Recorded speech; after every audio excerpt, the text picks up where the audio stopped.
Makanya pelaku aib dengan pelaku narkoba dan narkoba itu dengan pembohong besar itu lagi menenangkan diri gitu. Nanti masuk rumah sakit lagi kalau kalau banyak mulut gitu. Kan baru satu persatu ini, baru ekstra nih, baru sampul aib ini yang keluar. Belum bab keberapa, bab kedua, bab ketiga dengan isi bab iya kan gitu. Apalagi kan kalau Pak Polisi itu kan kalau sudah mendengar aib itu kan mereka sudah tahan malu kan, mereka itu malu kan, mereka yang melapor baru mereka kaget tahan napas. Pak Polisi kok tahu isi babnya gitu. Ini berjudul kisah aib gitu, kisah aib seorang keluarga langsia gitu atau kisah tukar wahor ya, nanti gue bikin novel itu. Terus begini lagi satu, jadi biar bagaimanapun mereka ini lagi tahan napas, mereka ini malu, lawan mereka ini pun cuma perempuan, baru cuma sendiri lagi, mereka kan banyak, mereka banyak berkomplotan, mereka banyak Pak Polisi juga dikawal dan sebagainya, hantam aku, turun naik ke rumah dan sebagainya. Princess saya kan tahu gimana sih kalau Princess saya itu kalau ngomong, meskipun mereka mau ubah-ubah fakta nggak ngaruh buat gue. Pokoknya kalau itu yang gue keluarin aja, nggak ada urusannya. Mau diakui dan tidak diakui tidak masalah bodoh. Yang penting itu pernah terjadi guys gitu. Lu gatalin kepala, untung Sodo nggak gatal. Kalau Sodo gatal ntar lagi itu satu lagi mahengo lagi.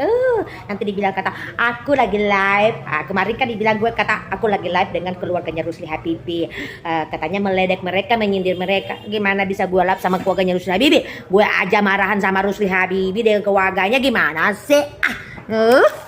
Ini orang kalau suka perkara melulu itu orang. Terus lagi satu lagi.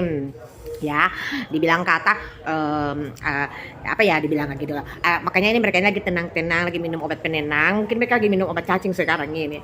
Jadi begini, mau kok hidup. Lihat statusnya prinsesnya. Ini anak tidak berhenti. Begitu kan mereka. Gue kan nggak tahu, cuma aku dengar dari orang gitu. Terus apa ya?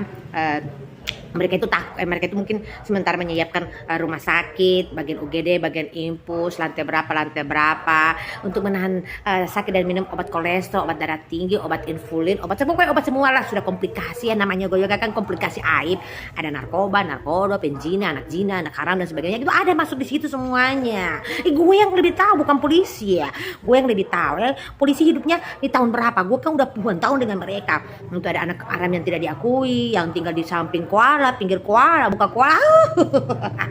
Apa gitu si mulut Judas, dengan kakaknya yang Judas itu, yang suka-suka kata-katain itu siapa tuh, kamu itu orang miskin dan sebagainya. Kalau jadi orang miskin emangnya kenapa? Aku lebih senang jadi orang miskin. Kenapa? Mana ada orang miskin dulu itu tahun 80-an itu punya betak, rumah besar. Terus kalau gue belum ngerti nih rumah besar rumah kecil sama aja, gue tahu cuma rumah itu aja gue tahu. Nah terus betap itu gue tahu cuma bak mandi itu aja gue tahu, karena juga anak kecil.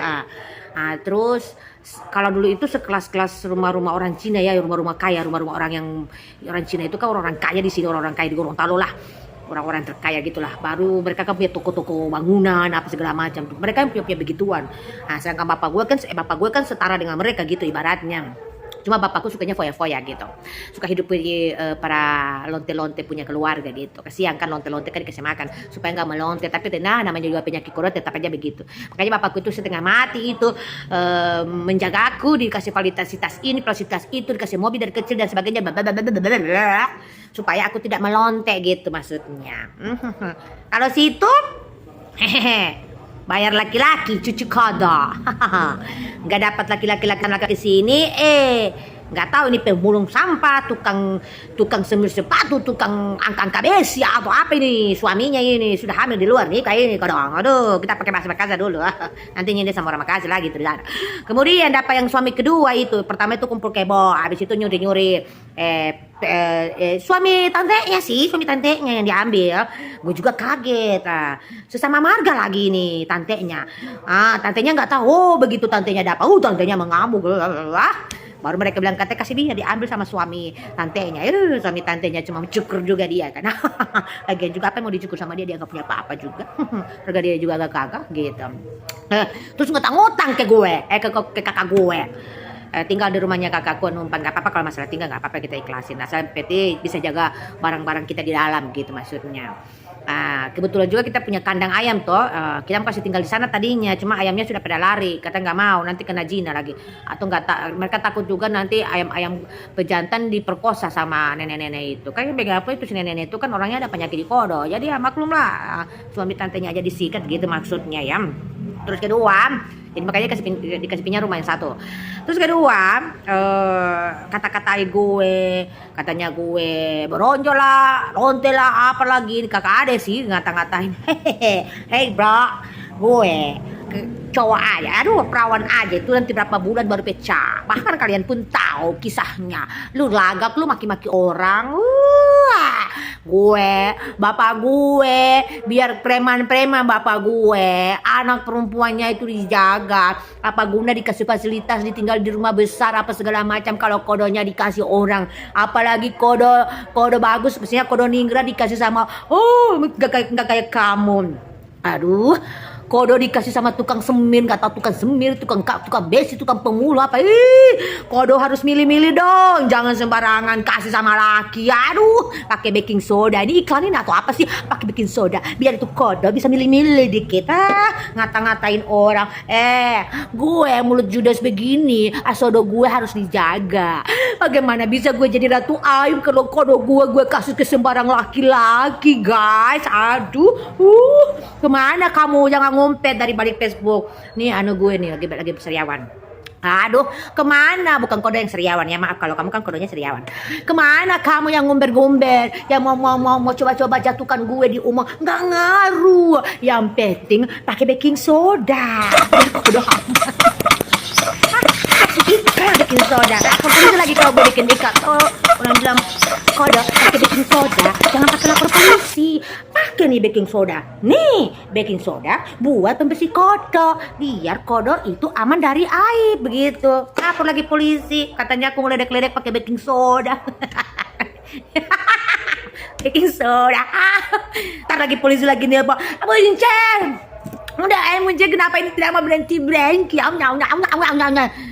Pak polisi lagi nanti gue nelpon nggak ada angin, nggak ada hujan, nelpon. Emang gue ngomong apa? Emang gue cuma bilang lah ini baking soda. Nanti pak polisi gue bilang pakai ini minyak kayu putih yang rasa cap panas, yang agak panas ya, biar nggak hidup juga ngurus kasus tele.